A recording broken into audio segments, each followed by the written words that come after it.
Baby girl, baby boy, listen to this. I want to talk about parenting. It's a complex world that none of us are fully prepared for.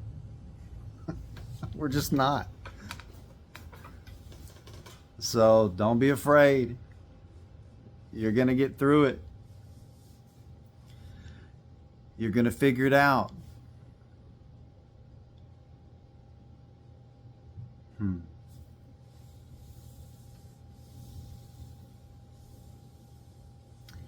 When children come along in the life of parents,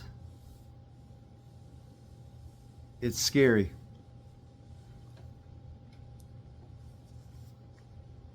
It's scary.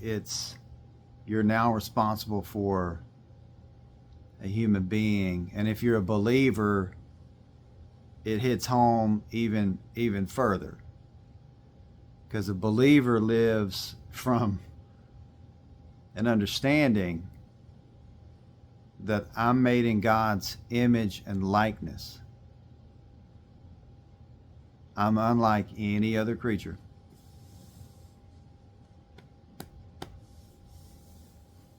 And God sent his only son to die for the sins of humans, human beings.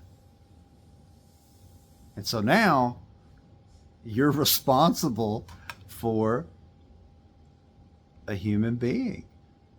Yeah. So this is what it brings out in you. You begin to evolve in different ways. And all of your thoughts become only about your child. Being able to provide for your child, being able to give your child everything that your child needs to be safe, to be happy, to be growing, learning, evolving.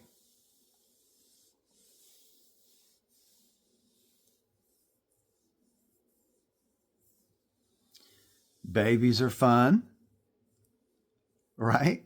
Babies are fun. You get to play with them. There'll be some sleepless nights, right? And it'll be stressful, but me and your mom, we always tried to make sure we had one person home with the primary care responsibility of the child we were home with. And so we decided that she would stay home with you, Vanessa, and I would stay home with James. That's the way the seasons worked out for us. And so we never paid for daycare. We took some advice from older people that were mentoring us about parenting. So took that advice because I love to take good advice. It's one of the marks of success. If you're going to succeed in anything, you're going to listen to other people who know more than you. That's why we have 2 ears and 1 mouth. We're supposed to listen twice as much as we speak.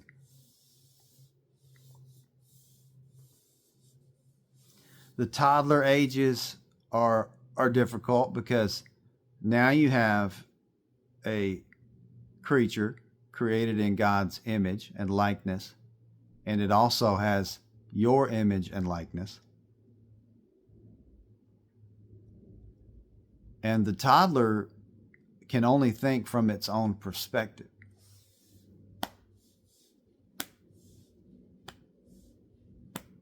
Whatever age you're traumatized at, that's where you're stuck emotionally, because that was the last time life made sense. Always remember that.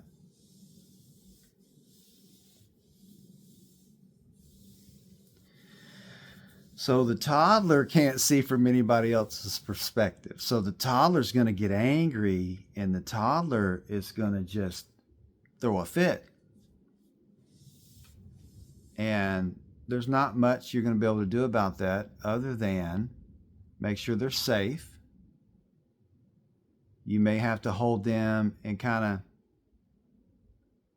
exert a little bit of dominance in that you're holding them. They can't get away because sometimes they'll run out into traffic. So you really do have to wrangle in a toddler, and that's a hard process. It's a difficult process. Yeah, that your mom suffered through, right? And she got the help of friends who had raised toddlers. And so your mom got through that with the help of people that God put in her life to help her. And every child's different. So every child has a different toddler phase. Some of them are pretty chill. James Allen was pretty chill, right? Vanessa Allen, different, right?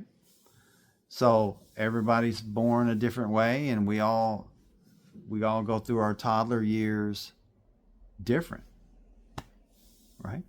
Some toddlers are just absolutely harder to wrangle in. That's all it is. So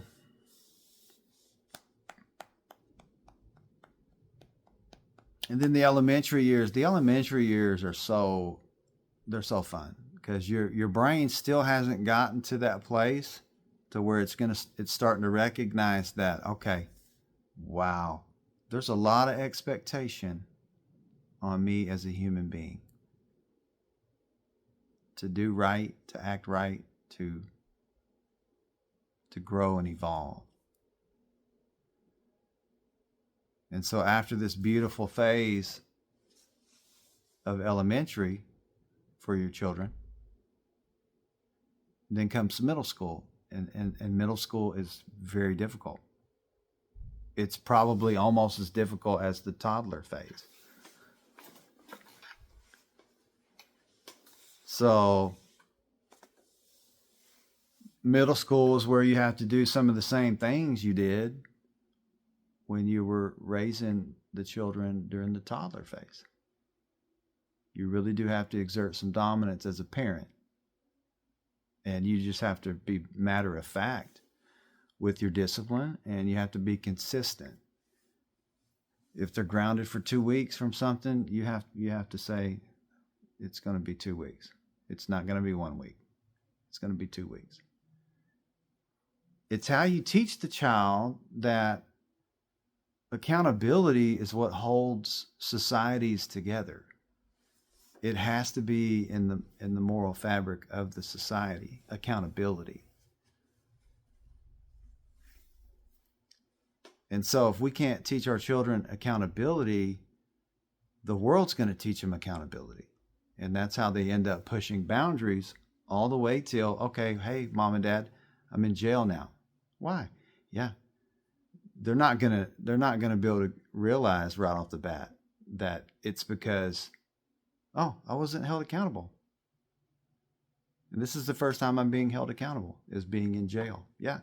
I don't want that for me as a parent. I don't want to raise a child that I said that I would have to say, yeah, I didn't teach them accountability. Yeah, I have to do my part as a parent. There are no lazy parents. There are lazy guardians, lazy caregivers. But to be a parent, yeah, you're only a parent if you're not too lazy to raise your kids. And so parenting is a art and a science that's actually been documented. So you don't have to parent on your own. There are so many amazing resources by people who've done it. And don't think for a fact that your kids are different. Your kids are just like every other human who's ever been born. Throughout their childhood, they're going to see political unrest. They're going to see a war. They're going to see some new idea that the world presents as truth, but it's not, because it's paganism and it's humanism, which has never saved society. Only Jesus can save a society. So the teenage years, you're trying to make sure, okay, let me make sure I get back to when they were a toddler, because that's what it sometimes can be like. And if you can do that and establish the fact that I'm the parent, you're the child, and your first priority is to be obedient, because obedience is the premise from which everything else is built. If you can't develop in them obedience, nothing else can be built upon it. Because loyalty, duty, respect, selfless service, they're going to be birthed from simply learning obedience to authority, someone who is in authority. They're there to protect you. They're there to love you and guide you. But their word is the final word. Outside of that, you're living in disobedience. So if you can't teach your children to submit to your authority, they'll never respect anyone else's authority. And that's what's scary.